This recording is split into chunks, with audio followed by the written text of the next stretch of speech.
Colin Goldsmith has been involved with the Isle of Man Railway for many years and is currently the Assistant Railway Engineer. He took British Steam Railway cameras on a tour of the locomotive and carriage depot at Douglas. This particular locomotive is number 8 Fenella, built in 1894 by Bayer Peacock at Gorton. Of the 16 locomotives that they had operational from the 1920s onward, 15 of them were built by Bayer Peacock, the odd one being a Dubs engine of 1885, which was built for the former Manx Northern Railway Company. These 240 side tanks basically followed the design from Norwegian State Railways of approximately 1868, the first locomotives being delivered 1873 for the opening to Peel. There were 3 locomotives that year, followed in 1874 by further locomotives for the operation to Port Erin. They subsequently purchased 9 of this style of locomotive, up to the last one, 1896, which was number 9 Douglas. On the amalgamation of the 2 railway companies through 1904, they felt the need for more motive power, and they purchased further locomotives from Bayers over the subsequent years, 2 being delivered in 1905, a further one in 1908, another in 1910 and 1912. And ultimately, the final locomotive, the Mannon, was delivered in 1926. I say this particular locomotive, number 13 Chiswick, delivered in 1912, as with the others, Bayer Peacock. It's just had the boiler put back in about a week ago. The boiler was out for some remedial works, so we're just in the process of rebuilding it. All the heavy work is carried out in this portion of the workshop. The workshop's being extended in 1906, primarily to accommodate the overhead crane, which we use for doing all the lifting of the locomotives. This is the main wheel lathe, built in 1875 by Wheatley Kirk Price of Manchester. Originally it was in our first set of workshops, which date from pre-1890. The workshops being where the current signal box is. The machine was moved here, as I say, 1890 period. Originally a double drive. The other end was identical to this. She drove on both sides, machining both wheels simultaneously. However, since 1890, we've only really used this end. The main reason being the line shafting was never extended, and the nuisance of changing the tailstock back and forth 14 inches is such a pain that we intend to just work this way and just a single drive now. So at least we know there's another 100 years use in the machine yet if we transfer everything over. The horizontal steam engine here, built probably around about the 1880s by Chadwicks of Manchester, which in itself is a lie because they're actually in Salford, but probably sounded better on a letterhead. It actually arrived here in 1920, I think the 3rd of February, supplied second-hand by a company in Bolton called Thomas Mitchell and Sons. It was shipped here. The original shop engine actually stood where I am, driving on the larger pulley directly above. But by 1920, it had been overboard so many times, there was a letter in the old letters books to the general manager saying it has a cylinder like a tin can, it needs replacing. So they're allowed to buy this one, and this continued as the shop engine, driving the line shafting, up until 1948, when they suddenly discovered electricity here in the workshops, and the electric motor was put in to continue to drive the line shafting. This is an example off the truck springs. As I say, there's the before, this is the after. And before the track was relayed, some of them may only last a few days. We have got it down to fairly fine art that we can change a pony spring probably in about 10 minutes or so. And in fact, on many occasions, we used to bring the locomotives in and we'd be changing the mainsprings maybe in about 20 minutes with no loss to service time or anything. But thankfully, those days are behind us now with our new track. Well, we're now in the joiner shop area where we carry out the coach rebuilding. The particular carriage that's in here is F32. It's one of a series of 6 that was supplied in 1905, supplied by Metropolitans. Metropolitans, in fact, supplied the majority of our rolling stock, be it goods vehicles or carriages. With regard to the building of the carriages, as I say, this is undergoing, should we say, fairly serious renovation. Most of the coaches actually here in kit form, the posts, the window bars, some of the frame, the top rails you can see across the far side there. Its sister carriage is actually in the main paint shop area undergoing similar works. We're now into the paint shop area. Again, this carriage, 1905, Metropolitans, and as I say, it's a sister to the carriage in next door. And it's one of a series of 6. They suffered badly through two problems. One was bad ventilation, so in hot weather they really weren't popular. And this was initially addressed as late as the 1960s, early 1970s. What was the old railway company, because they also ran the buses operation, they were scrapping, I think it was some Leyland Tigers, and they merely took the plant-on windows off the Leyland Tigers with their sliding windows and grafted them onto the carriage, basically every other window. They didn't actually fit, but you know, so who cares? They literally cut some of the posts out. The problem with them being a plant-on window in a subframe was they suffered badly with water getting in behind the subframe, and the water would literally fill up between the panels here. And it got to the extent where they had to drill drain holes in the bottom to let the water out of them. They just continually leaked like colanders.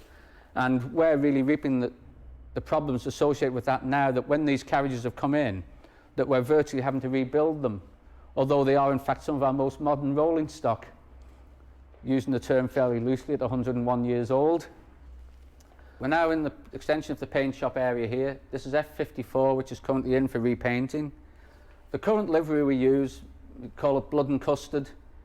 It was adopted sometime after, I think, the Second World War, and survived probably in that livery up until the early 1980s, when a decision was taken then to change the livery over to what was known as Purple Lake and white upper panels, which was the livery of the Manx Northern Railway Company. And whilst the carriages looked very smart when turned out of the shed, they quickly blended into the background, and from a photography point of view, most people disliked them. And the decision was taken about 6 years ago to go back to the 1950s livery of the blood and custard. So this is the first time this has been back in for a repaint since it went into blood and custard. This was the last coach to run in the old purple livery. But this is a much more, should we say, photogenic colour. It stands out in the countryside. So the railway now, as most people see it, both the locomotives are currently in 1950s livery, which is the reddish colour we have them in now. Indian red, I think, is the terminology. And as I say, and the carriages have adopted again the 1950 colour as well. For those running the steam railway today, thanks to investment from the Manx government and regular traffic throughout the summer months between Easter and October, the line looks set to enjoy a successful existence for the foreseeable future. Elsewhere on the island is the Manx Electric Railway, a 3-foot gauge double-track line and one of the earliest of its kind in existence. The line opened on September the 7th, 1893, serving Derby Castle, Douglas and Groudle Glen along a short stretch of the eastern coastline. Work continued, and less than a year later, the line had stretched further north along the coast, reaching the thriving mining town of Laxey. More progress was made the following year, when a 5-mile electric line was built from Laxey all the way to the top of Snaefell Mountain.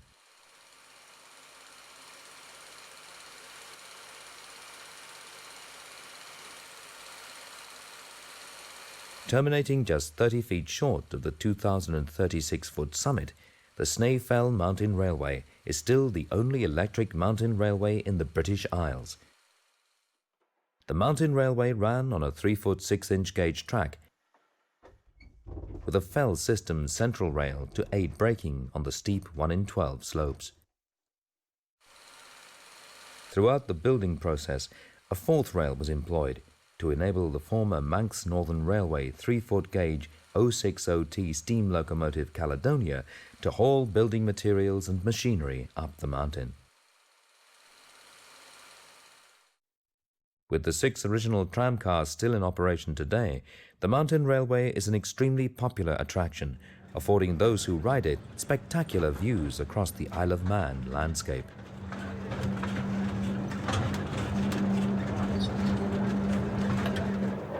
A short trip north of Douglas along the Manx Electric Railway line lies the picturesque and quiet town of Groudle and the site of the island's 2nd steam railway.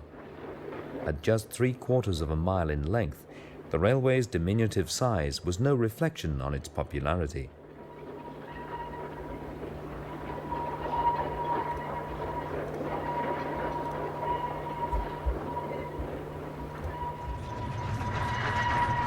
Linking the scenic glen walkways to the coastal wildlife attractions and rocky cliff tops, the 2-foot gauge railway opened in 1896 to a warm reception.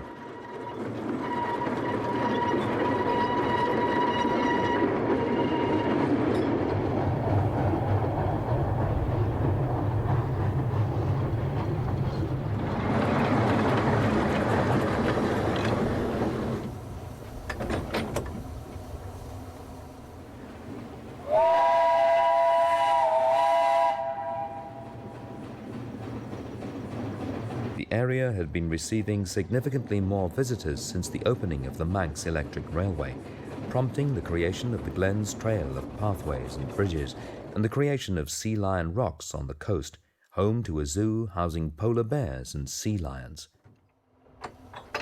Initially, the railway was served by one engine, appropriately named Sea Lion, and 3 coaches.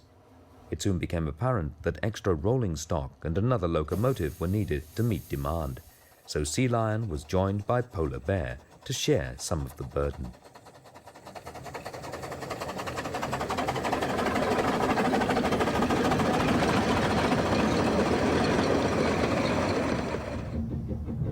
The line finally closed in 1962.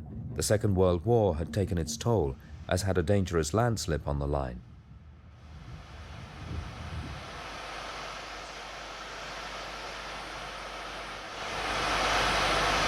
The rails were scrapped and railway buildings demolished, seemingly condemning the attractive and once popular railway to the history books.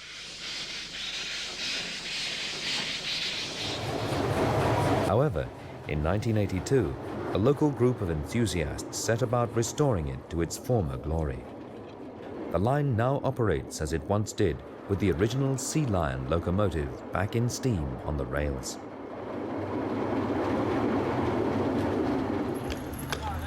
For quite a different travelling experience, one need look no further than the Douglas horse trams.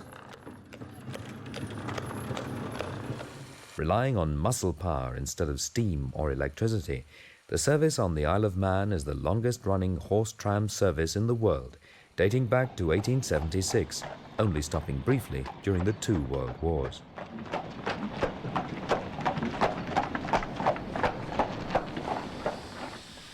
The Isle of Man railways have had much to celebrate during recent years, including the 100th anniversary of the Snaefell Mountain Railway, the Groudle Glen Railway Centenary, and the 125th anniversary of the opening of the Isle of Man Railway from Douglas to Peel.